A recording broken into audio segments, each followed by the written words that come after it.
team. May meeting sila kanina, kaya ngayon lang siya nakapasok. Samantha, you may come in. Pahiya ka. Bleh. Okay, now let's continue. Ma'am, excuse po. Pinapatawag po kayo ni Ma'am Corazon sa faculty. May meeting daw po kayo. Okay, Iha, sabihin mo kay Ma'am Corazon, susunod ako, okay?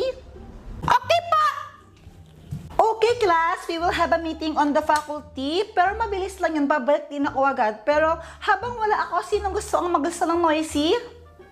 Ma'am, ako po. Okay, Joanna. Yes! So, yung mga malilista sa noisy ay merong -5 sa ating test. Kaya be quiet and behave, okay? Yes po! Okay. Lo, siya daw maglilista eh. Siya nga yung pinakamaingay dito.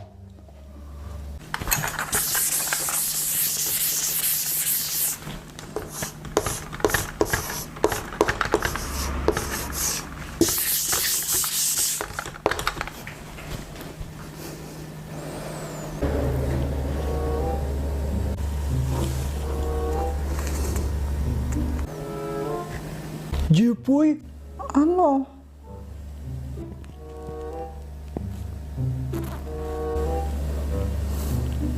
Jepoy, ano?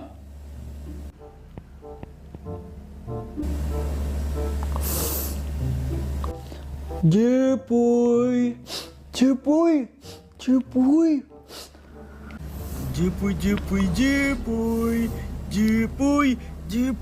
Ano ba? Ang gulo-gulo mo!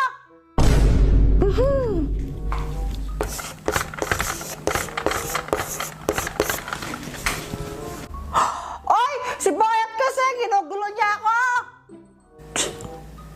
Ang daya mo, Joanna. Si Boyet yun eh.